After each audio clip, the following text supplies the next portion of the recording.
we always keep saying a 10-year program, because even just to dream, we want to dream something that has a good chance of becoming a reality.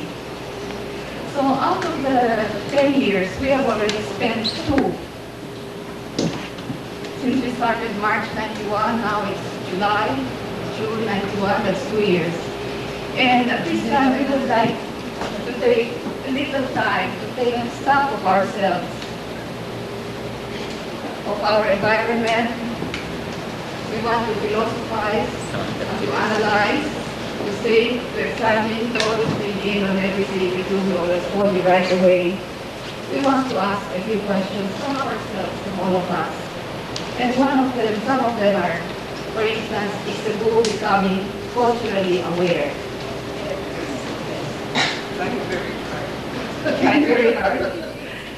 And then we want to know that Cebu feels the need for artistic enhancement. Oh yes. I think we are feeling that. To Cebuanos want cultural advancement by way of the Cebu Philharmonic Orchestra, among other things. That's the big question. What I have observed is that in Cebu, when you offer something good, it is accepted. But when you offer something that you want to pass off as good, it's rejected. When something is good, it's good. You see the concert of SPSFI. Very sharp, keen observation, because it makes us aware of our quality control. That we should really try for quality performances, which will come from quality training. And so now, since we have a chance of starting from the bottom, we have a chance of attaining that. But the quality of art can only be achieved if you constantly practice, you constantly nurture it. It cannot just be done Overnight, or haphazardly, or when you feel like it. It has to be done what you're doing. And in fact, that's one of the problems we are also encountering. The other night, Rodel had a scholar come, and it was by this time 6:30 at night, and he was saying, "Sir, now my schedule is from 7 to 5 something," and he studies somewhere far away. And so he couldn't get in before 6:30. To top it all, he said, "Sir, now for 10 Saturdays we have class from 7 to 5, starting this Saturday." And he's one of our better value scholars. And so we are up against that. Our regular education system does not accommodate time for extra activities like this. But in spite of that, the students who come really try. Mrs. Daniel here, I have to show my great admiration for her. Last night she was here until past 8, and she will be here every Wednesday and Friday until 8, because 2 of our scholars cannot get here before 7, because their classes finish at 6:30. And so she accommodated them by taking them from 7 to 8. So I think it's really fantastic that somebody like her will make the sacrifice with us.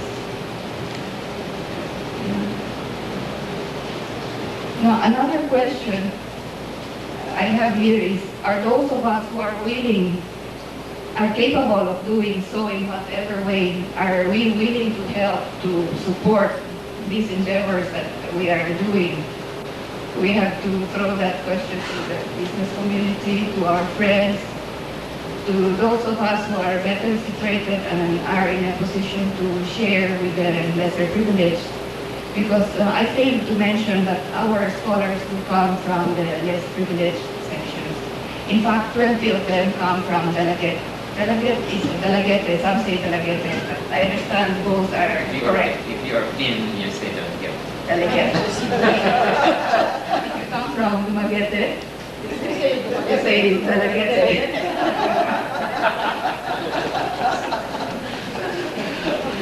Anyway, last year we went to Delegate and we had requested to audition 6 schools. So we were drum and bugle corps, very basic kind of band. And we identified a man, and Mr. Makala, who seemed to be the kingpin for instruments there. He had trained several teachers who in turn were training in varios.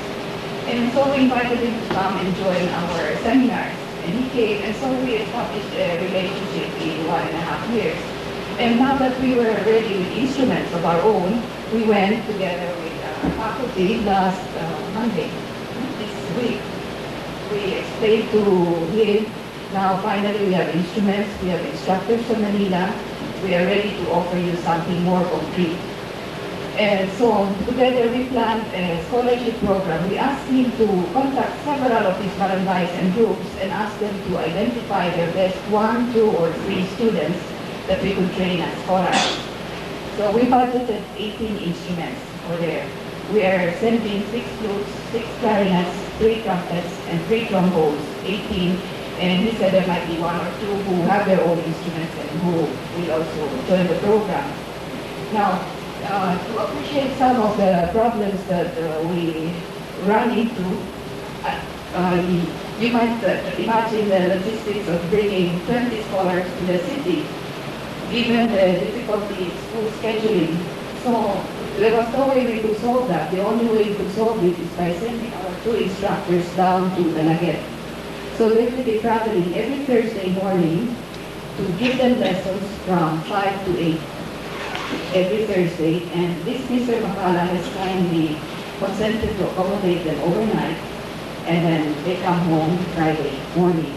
Now, together with Mr. Makala, there is another one, Mr. Salvador, who will help them, and another pupil of Mr. Makala, who is a graduate and a teacher now. So they will be 5, together with our instructors, to work on 20 scholars. So it's almost one-on-one. Well, my math may not be good, right? It's 1 to 4. But that's as close as you can get to one-on-one.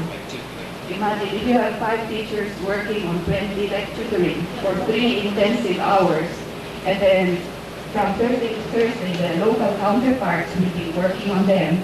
So we hope to have very good progress from that group. That's 20 from there.